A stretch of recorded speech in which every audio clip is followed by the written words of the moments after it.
So the staff was very welcoming. Like my first day here, I was very nervous, but like, hey, you need anything, just call me. Or if I had any questions, they were willing to answer, and I'm grateful for that because I didn't know what I was doing, but I knew like it would become natural at some point.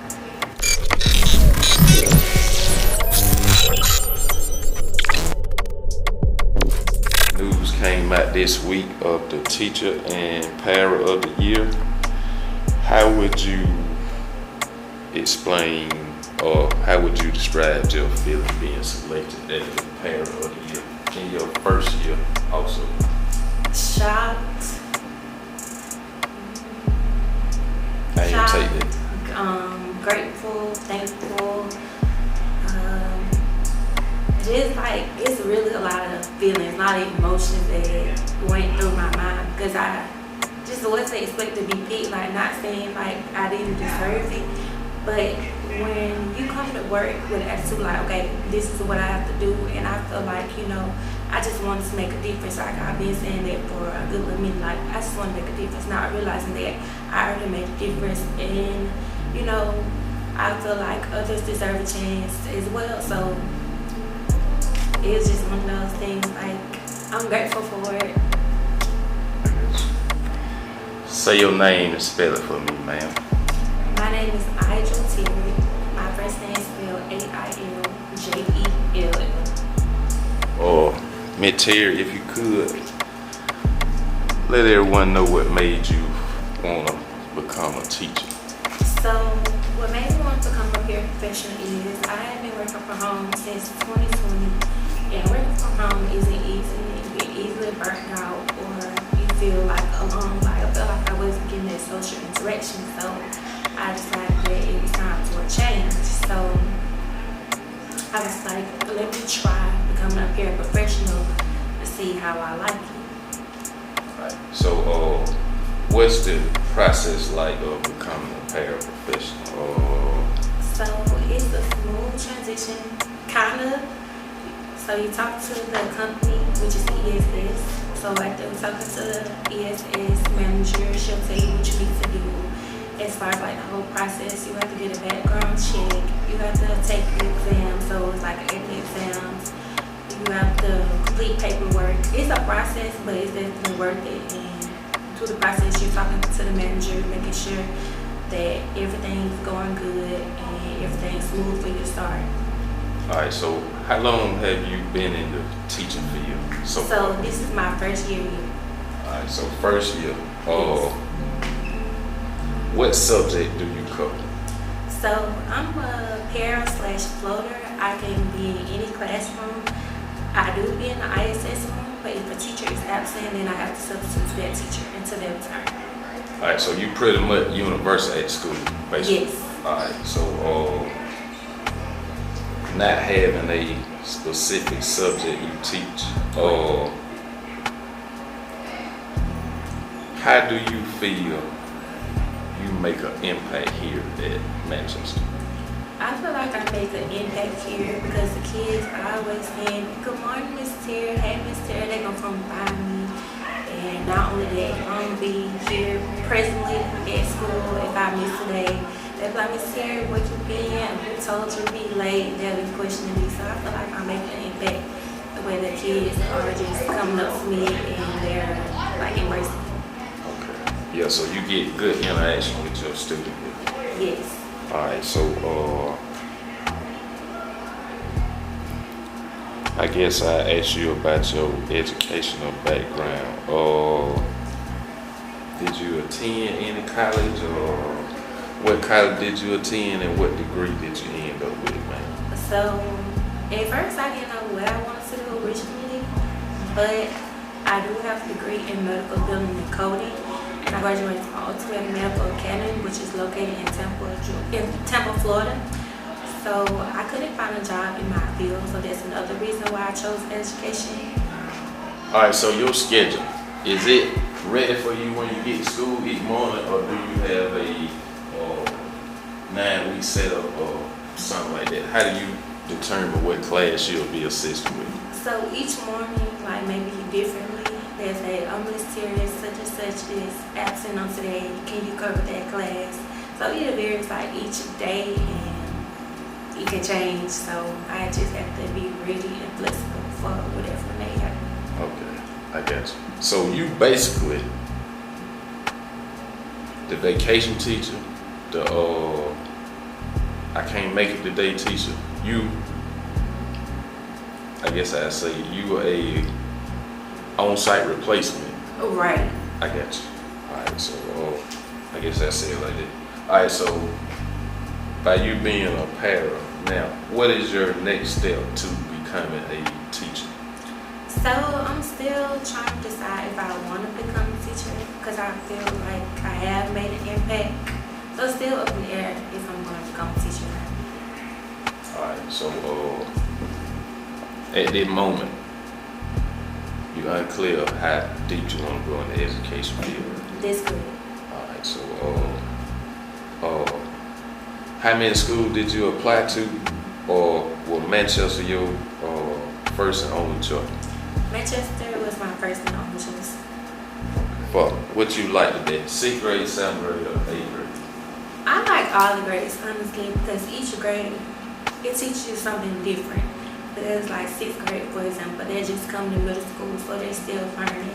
7th grade, they've been here for a year, and they're transitioning from 7th to 8th, and from 8th, you know, they're just moving on up the ladder. So each grade teaches something different, like, and I'm able to connect each grade, like on another level. Each person, each student just has something unique about them.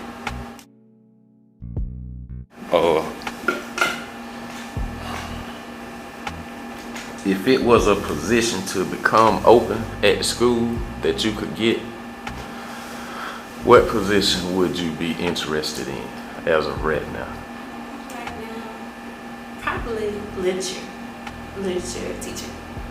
Alright, so that's your thing basically. Yes, I love reading and writing. I always just been passionate about reading and writing. You know, at first it didn't come easy to me growing up. I did struggle with reading, but I didn't let that stop me. I kept pushing, asked for that assistance and guidance, and I felt like I'm able to maintain that subject, and I want to be a difference, like to help those who also struggle and to make them great in that subject as well. Alright, so I guess I move on to support. Along your process, is there anyone that you would like to recognize or give a special thanks to that stood by you along your journey so far? Yes, my mama, my boyfriend, the staff here, family. I got you. Alright, so speaking on staff, what do you think about your great staff here at Manchester Middle School?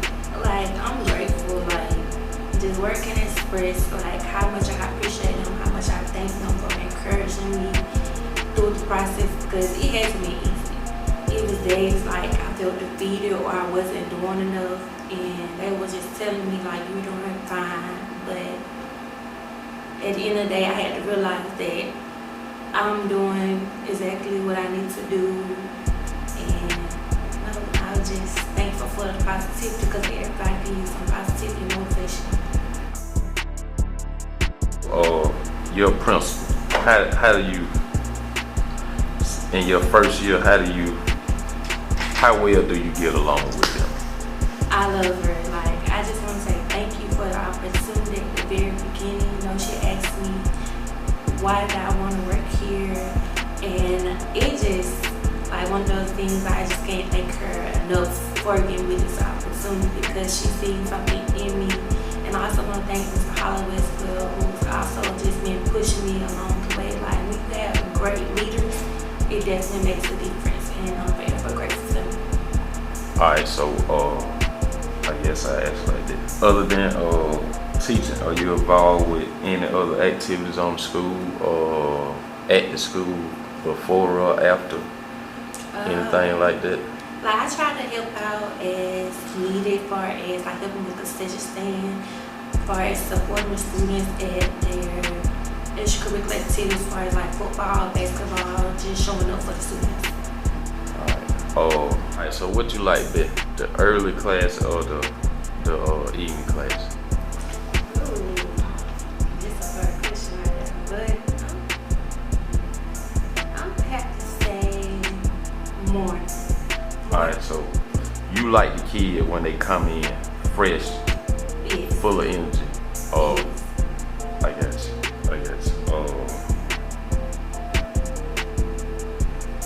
I guess so. How do you get your morning started? What would you say, like, you came in this morning, you got your assignment. How do you get prepared for your class each day? So each day, like before I come to work, I like to read the daily devotional, and just listen to gospel music. I say affirmations out loud, and then just be ready, like come in fix today. And when I come to work, I like to speak to the students good morning, ask them how they're doing. And some students aren't morning person, which I respect that. And I'll just, try to encourage them and, interact with them, like, how was your weekend? Gotcha. Alright, so being that you don't have a assigned class, how long are your sit-ins? Do you throughout the day, how many hours would you say you're actively involved with students? I would say, I don't know, 4 to 6 possibly, just because every day may be different. Like, it could be a day I'll just be in classes like all day, and I may get a little break in between, but like every day it type varies. But for the most part, like 4 to 6. So far along your journey, what would you say was the biggest struggle you had to face? The biggest struggle for me when I first started, as far as like getting acquainted with the kids and they're getting acquainted with me, like it was a struggle. And some of the kids weren't as receptive or receiving like as other kids were. So I was just trying to figure out, what can I do to be able to reach them and just to have that bond with them. Alright, so parent involvement, do you face that? You don't have no parent want to talk to you at school, stuff like that, right? You ain't got to that point yet.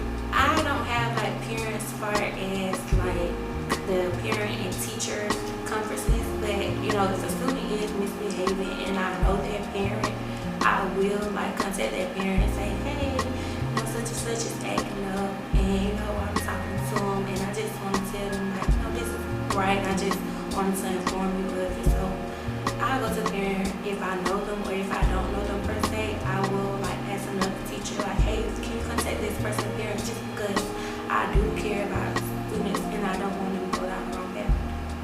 Alright. Anything else you would like to say? Special thanks or anything you got planned for the summer or something like that? What you think? So I would like to thank everybody who voted for me. I would like to thank God for this opportunity. Like, it's definitely a blessing to be here and where I attended school. For the summer, I just plan on just like rejuvenating, like coming back another year to just do things even better and to make a difference. Gotcha. Alright, so last question. What's your favorite on-campus event? Basketball, football, spring formal, what would you think? My favorite events would have to be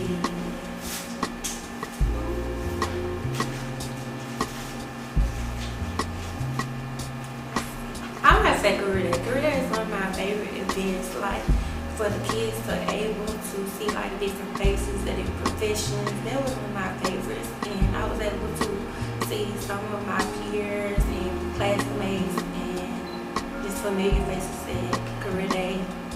Those are my favorites. So Career Day.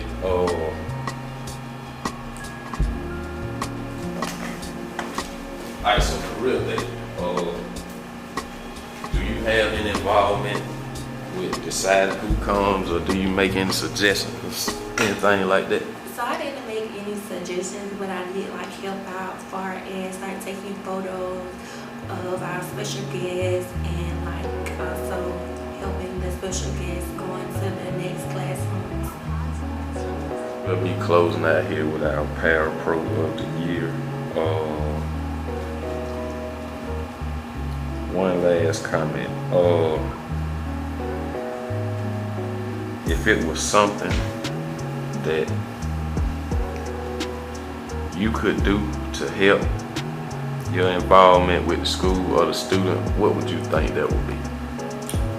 Or resource that you could get that could help you? I think I would like to like get a grant as far as like making sure the kids have somewhere to go outside of school, as far as like a Boys and Girls Club or some kind of like a group activity, something they can go do on the weekend, just like teaching them like the proper etiquette and as far as furthering their career, as far as if they need help in other subjects, like subjects they may be struggling in, they interest. I got you. So, no after school tutoring or no summer tutoring, nothing like that, right? Yeah, like as far as just something somewhere they can go through the summer, on weekdays to the weekend, somewhere they can call this a safe place. I got you. Alright, so advice. If you can offer some advice to anyone looking to follow along in your footsteps or get involved in the education field, what would that be? So I would tell them, don't be afraid, nothing be so very, but try. Like, give it your all, have that positive mindset, ask for help. Don't be discouraged if things don't go the way you plan. Kids aren't always gonna be just receiving, they're not just gonna be trusting. You have to earn their trust and you have to build that bond, get to know them, they're gonna get to know you. Just be open to different settings